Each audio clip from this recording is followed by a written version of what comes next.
So let us see what do we have here for you guys today, Sunday afternoon. Ayan o, tingnan natin kung meron ba rito no, na nagpapahinga ng matiwasay or meron dito no, na aligaga.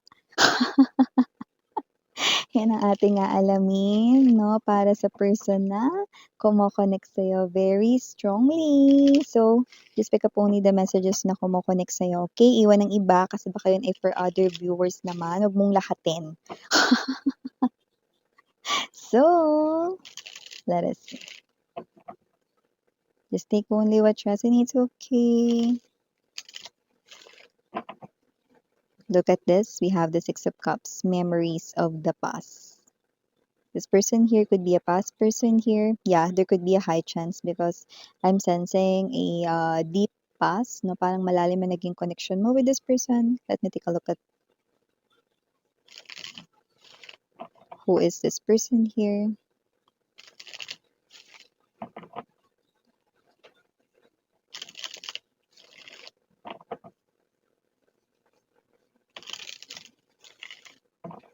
Okay.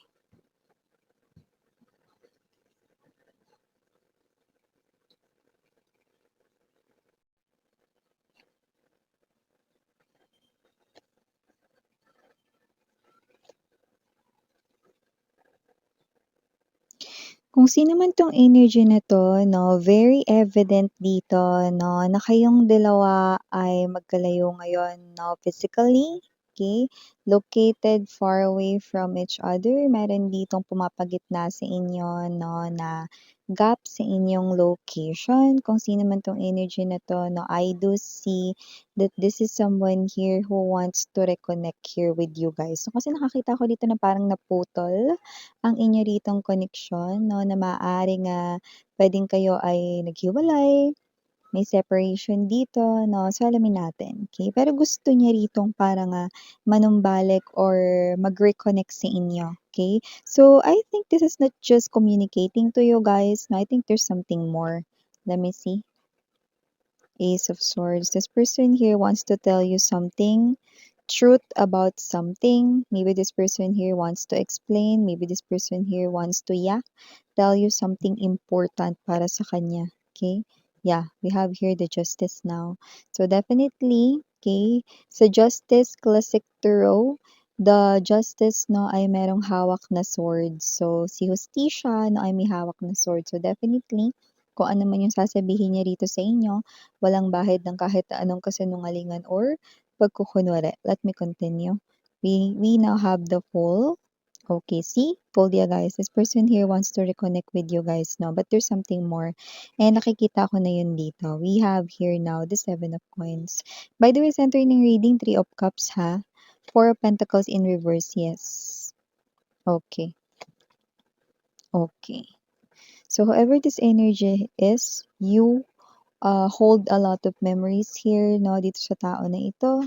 Okay, marami kayong mga alaala, no, mga magaganda, pati na rin, no, yung mga nakakatuwa, no, at mga masasalimuot na rin, no, na mga memories together. Marami kayong pinagdaanan from the looks of this.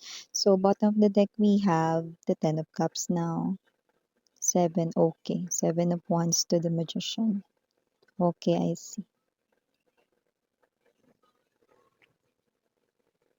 So whoever this energy is, I do see, no, na magkalayo man kayo ngayon, no, nais niyang mapaaga ang inyo ritong pagkikita. Yan, no, kasi nga may sasabihin siya sa'yo, no, truth about something, no, and this person with the Four of Pentacles in reverse, ano man yung hino-hold niya sa kanya ritong self, no, tinatago na hindi niya rito mapakawalan or hindi niya rito masabi-sabi sa iba, sa'yo niya yan sasabihin 'no. So tingin ko, okey, ito yung mga bagay na hinahanapan mo rito 'no, ng sagot dati na alam mo na siya lang yung nakakaalam ng sagot 'no, pero maaaring tinatago niya yun, sagot na yun from you guys 'no, and now, this person here will tell you everything 'no. Lahat ng nilalaman ng damdamin niya halo-halo na yun, mga bagay na gusto mong malaman. Maybe you have lots of questions dito sa tao na 'to 'no, or maybe you had. Baka tapos na rin 'no, napakarami kong tanong sa tao na 'yan, Miss Yan, pero hindi ko naman na talaga as in gustong i-dig up pa yung mga sagot from him or her na, yeah, kahit na 'no, this person here ay nakikita ko ditong lalapit sa inyo, okey? Literal na magkalayo kayo ngayon sa location, but this person here, nakikita kong kumikilos, umaandar na siya rito, okey? With this Ace of, Swords energy, yan din po ay isang klase ng pagbiyahe, okey? Alam niya rito na hindi madaling humarap sa inyo. With this Knight of Wands energy 'no, dahil nga kayo dito ay isa ng dragon, ayun 'no.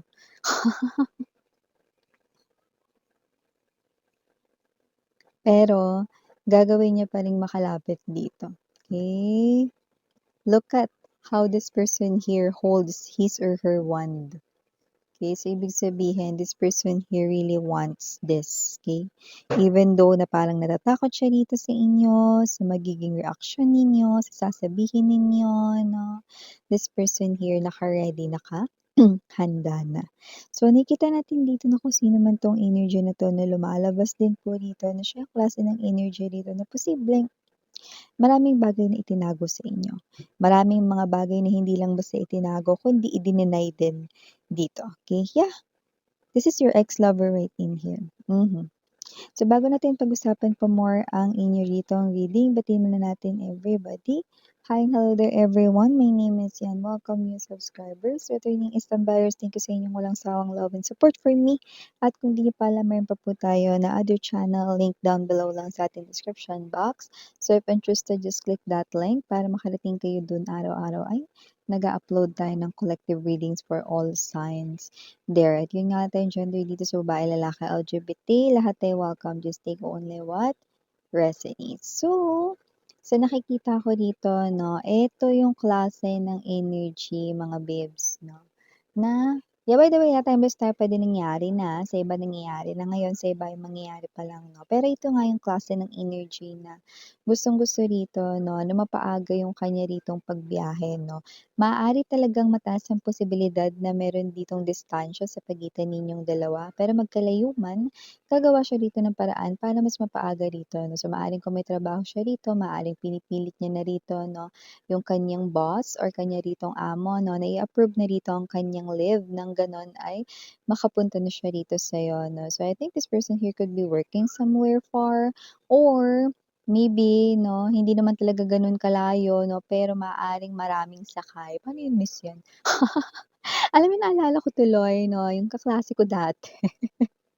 Kung tutuusin ang lapit lang naman niya, pero bago ka makarating sa bahay nila kasi dun kami gumawa ng project dati, parang isang jeep tapos dalawang tricycle magpe-pedicab pa, oh, 'di ba? So, whatever the case may be, parang parang malapit pero akala mong, parang malapit pero malayo kasi ang daming sakay na gagawin, 'yan 'no, puwedeng gano'n din 'yun 'no. So, I do see na kung sino man 'tong energy na ito yung klase ng energy who wants this. Not just to reconnect here with you guys, pero gusto niya ritong mabilis na makapagkita kayong dalawa para makipag-ayos at makipagbalikan na sa'yo. Gusto niyang ayusin or i-repair dito yung issue sa pagitan ninyong dalawa. Okay, at susubukan niya rin ditong ayusin ang inyo ritong samahan or relasyon, 'no? This person here do not want anything na kahit na anong i-o-offer mo 'no, maliban rito sa relasyon, okay? Ang friendship hindi niya yan tatanggapin, ang kakilala hindi niya yan tatanggapin 'no? This person here is pursuing this love connection.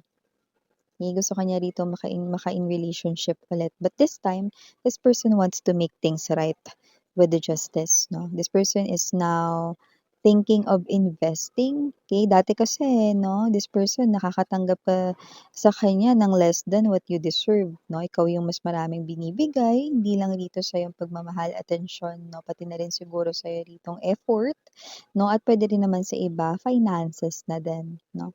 Case, whatever the case may be, 'no, yung hatian kayo na pero ang mas malaki yung ambag mo,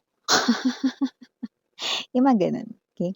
So, yung iba naman 'no, nakikita natin dito 'no, that this person right in here, meron siya ditong mga bago 'no, na ipakikita sa'yo 'no. Parang alam mo yung energy ng 'di ba pagka pumunta ka sa mall, may mga promodizer 'no, para mabili 'no or magkaroon sila ng sales. 'Di ba sila rito na parang silang dalawa ay magkakaroon.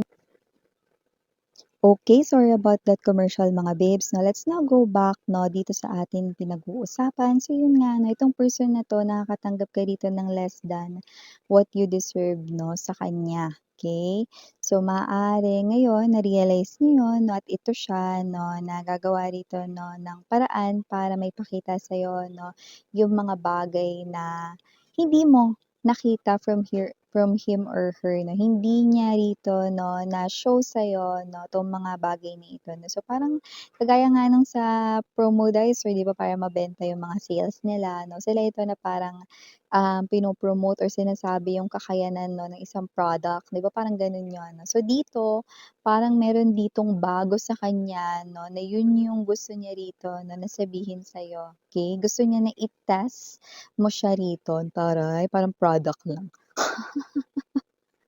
I-test mo siya rito, i-try mo daw ulit ngayon kapagka, hindi na talaga, wala na talaga, then, okey, dun na lamang siya susuko 'no. I-try mo ulit 'no, na parang makipagbalikan sa kanya. Taray may trial, oo, trial and error ito mare.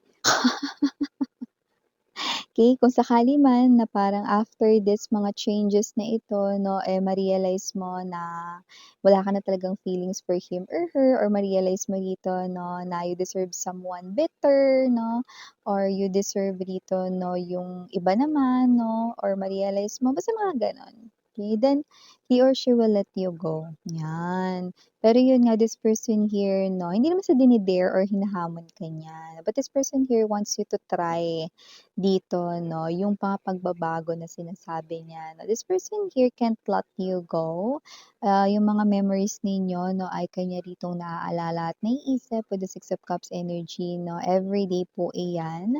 Kahit siya ay nagwo-work Eight of Coins energy 'no, hindi ka talaga nawawaglit sa kanyang isipan. Ang taong ito ay yung iba sa inyo kasal kayo niyan, yan ang inyo rito 'no, na ex-husband, ex-wife 'no, ano man yung naging rason ng inyong hiwalayan dati. Gusto niyang mabuo ulit ang inyong family kung may anak kayo niyan 'no, pero yung iba maaaring kasal lang kayo pero wala pa kayong anak, just take only what resonates. Yung iba naman kinonsider mo na talaga siyang asawa, like puwedeng nag-live-in kayo ng matagal or puwedeng siya ang long time boyfriend or girlfriend mo. So with the Seven of Wands energy and the Magician, this person here, no, will do everything with all his or her might, no, na mapagtagumpayan ito. So ibibigay niya talaga rito ang buo niya ritong effort at puso. Yan, no. Ilalagay niya rito, no, yung buo niyang puso rito, no, dito sa trial and error na ito, no. Test me, parang gano'n 'no. Subukan mo daw siya rito at kapagka wala ka talagang na-feel or hindi ka rito na-satisfied or nakontento dito 'no, sa kanya rito nga ipapakita sa'yo ng mga pagbabago, then okey, dun lamang siya susuko. Ayan 'no, kung tingin mo hindi na ito kailangan, nasa sa'yo rin 'yan, mare 'no. Alam mo naman ikaw may hawak rito ng kompas ng sarili mong buhay 'no. Ako naman tagasabi lang naman dito ng nakikita ko. Basta trial and error daw, try mo daw muna bago ka rito mga babes 'no, gumora kung babalikan mo siya or hindi. Kumbaga parang sa pagkain parang free taste, 'di ba? Sa mga supermarket, sa mga groceries, 'di ba? Alam mo minsan nagutom ako, hindi ako nag-wait, pero pumalik-balik ako dun sa sausage, you know? Kakagutom kasi, eh, hindi ko puwedeng iwan, dami ko na nakalagay dun sa basket, alangan naman lumbas pa ako, 'di ba? 'Di ba? Mga gano'n-gano'n lang, minsan para-paraan din tayo.